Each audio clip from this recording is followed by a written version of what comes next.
I would assume that if Solana's at 200-ish today, right, for it to go up 100% would be, in crypto summer, would be highly unusual. At least 300% would be pretty standard. So let's mark that as like, that's a reasonable spot.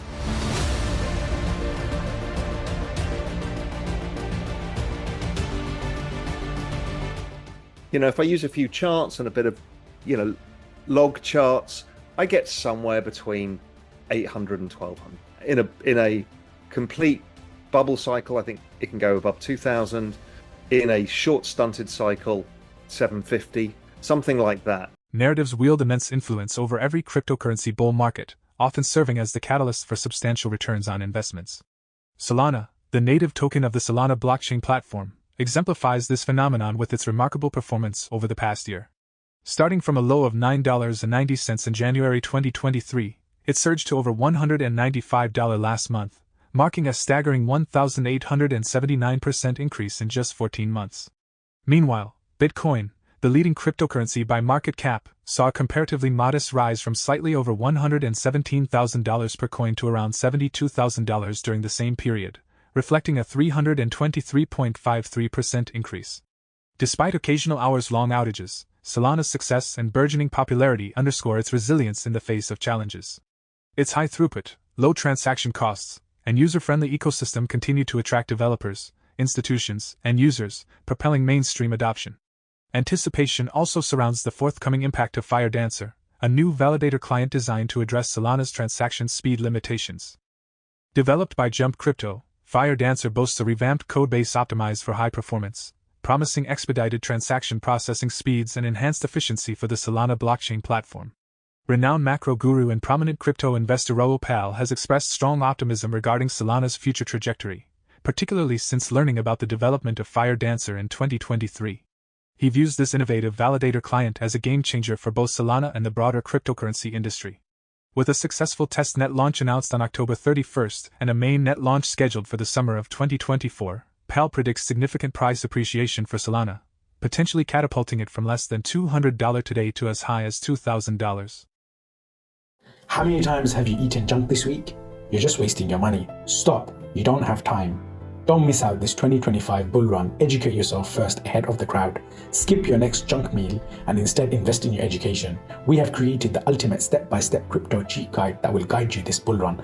Unlock the secrets of crypto and make smarter investments today. Now by clicking on the link below to get your exclusive copy just under $10. FireDancer is basically a validator of Solana. It's in testnet right now. It's basically another way of accessing the Solana network. It was built by Jump Trading, which is a high-frequency trading firm that's deep into crypto. And they built it to be fast enough for high-frequency trading. High-frequency trading is basically limited. So the game in high-frequency trading is to be the fastest with seeing the order flow and putting your orders in. That uses massive fiber optic cables of the shortest possible length, because what they're using is the speed of light. So they say, well, it's impossible to do that in Ethereum or Solana or anything. So you need something that operates at a quantum change, a step change in speed. So they built a new version of Solana, which will run, which you can choose as your validator. If Solana's theoretical transactions per second is 65,000, this is theoretically 1 million. So it's like, it's an entire game change. So what does that enable? Why am I interested in it? Because things like some of the two initiatives from Solana, one was compressed NFTs, allow you to create 1 million NFTs for $100. We're seeing that on layer 2s as well, like Base, but we're not at layer 1 level. Okay, Solana's a whole different game. So that makes it very cheap. So you can use NFTs for other things, not high-end art or stuff. You can use it for tickets or whatever, high-frequency stuff. Now, if you've got a chain that operates at the speed of financial markets, well, now you can tokenize exchanges. You can put exchanges on the blockchain like NASDAQ. Okay, that gets really interesting. Now, this tech stack's not ready. It won't be this cycle, but we'll see people using this new speed and low latency for interesting stuff, and it'll build a narrative. Next cycle, we'll see the launch of stuff on it. So that's how I think about this. This is like, we've just unleashed two superpowers, and we will start to see people experimenting with it and the narrative building. next cycle we'll actually see projects coming out on it.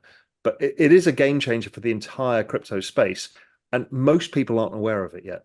Right now, the network's overwhelmed because of massive use, because of meme coins and other stuff. And we've seen this in ETH in the past as well, where it just gets overwhelmed with activity. So they're putting through fixes now to increase the bandwidth, essentially, the ability to deal with all of the transactions that need to happen. I think the TPS is basically the speed and number of transactions without it getting clogged, but you need compute power behind it as well. So yes, we've seen Solana transactions failing right now only because of the sheer demands of the network, much like you can overrun a broadband network or a mobile phone network. It's all the same thing. And so what you need is more compute. So you need more compute, a few fixes, make things a bit faster. So it's not broken per se, it's just being tested to its limits, which I actually think is very bullish, particularly if they put a decent patch through and before you know it, it opens up the network again. Well, remember, we had the same in ETH back in 2021, right? The NFT craze that happened on ETH, it was massive. And it just plus DeFi, plus everything else, suddenly overwhelmed ETH. The gas fees went up, the network was clogged, you couldn't get transactions through. That's actually a good sign. It shows you got product market fit. According to proponents of Solana, Fire Dancer holds the potential to be the breakthrough that propels Solana to fulfill its status as an Ethereum killer.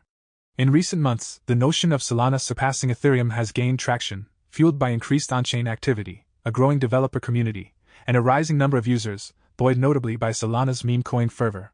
Austin Federa, head of strategy at the Solana Foundation, acknowledges that while Solana may not immediately eclipse Ethereum's substantially larger market cap, the proliferation of consumer-friendly applications on Solana could expedite that future. Federa highlighted Solana's versatility, noting that virtually anyone can develop interfaces in various programming languages, a feature that is attracting a surge of projects from Ethereum. He expressed confidence that the majority of new consumer-facing applications will opt for Solana in the upcoming year. Raoul Pal's interview provides further insight into his predictions for Solana, Bitcoin, and Ethereum in 2024. We don't really know, but I would assume that if Solana's at 200-ish today, right, for it to go up 100% would be, in crypto summer, would be highly unusual. At least 300% would be pretty standard. That would be ETH all-time highs versus the previous all-time highs of that high. So that will put it 600. So let's mark that as like, that's a reasonable spot. You know, if I use a few charts and a bit of, log charts, I get somewhere between 800 and 1200. In a complete bubble cycle, I think it can go above 2000. In a short stunted cycle, 750, something like that. But it's still all to play for, is the point. If Bitcoin is the gateway drug, the RAAs, everybody else, you can kind of get your dad across the line with Bitcoin. And you can just use digital gold or, store of value or something that's pretty straightforward. ETH really is the settlement layer for all of the layer twos, but also I think a lot of the financial services industry will build on top of it because it's deemed to be the safe bet. It's like using Salesforce for your CRM and other stuff. It's like using AWS, right? It's the thing you don't get fired for. Now, I think Solana will grab part of that market because of FireDancer, which is much faster. We can talk about that later. But generally speaking, ETH is the easy choice. It's like you work for a large corporation, they'll give you Microsoft Office. ETH is Microsoft Office. The proof is in the pudding. I'm 90% Solana. That's been my big bet for this cycle. So last cycle, my bet was switching Bitcoin into ETH a little bit later in the cycle after the bottoming of that Bitcoin ETH cross. And that really paid off because it massively outperformed. And this cycle, I switched my ETH into Solana last year, about August, and that really, really paid off. And I think it continues. Raoul Pal outlines 3 potential scenarios for the current crypto bull market: a normal cycle, a left-translated cycle, and a bubble cycle. He assigns a 60% probability to a normal cycle, wherein assets like Solana and Bitcoin would experience significant gains without extraordinary fluctuations. In this scenario, Pal predicts Bitcoin peaking at $200,000 and Solana at $750. If the cycle proves to be a bubble, which Pal estimates has a 20% chance of occurring, he anticipates much larger price increases, with Bitcoin reaching around $1 million and Solana hitting approximately $2,000. The third scenario, also with a 20% probability, suggests a peak in asset prices before the cycle's midpoint, indicating a shorter than normal cycle characterized by volatility. Pal describes it as violent and short. Whether you agree with Pal's outlook and predictions for crypto assets like Solana and Bitcoin, share your thoughts and observations in the comments section below. For more Daily Dose Crypto news, check out these 2 awesome videos on your screen. Click now and we will see you on the next video.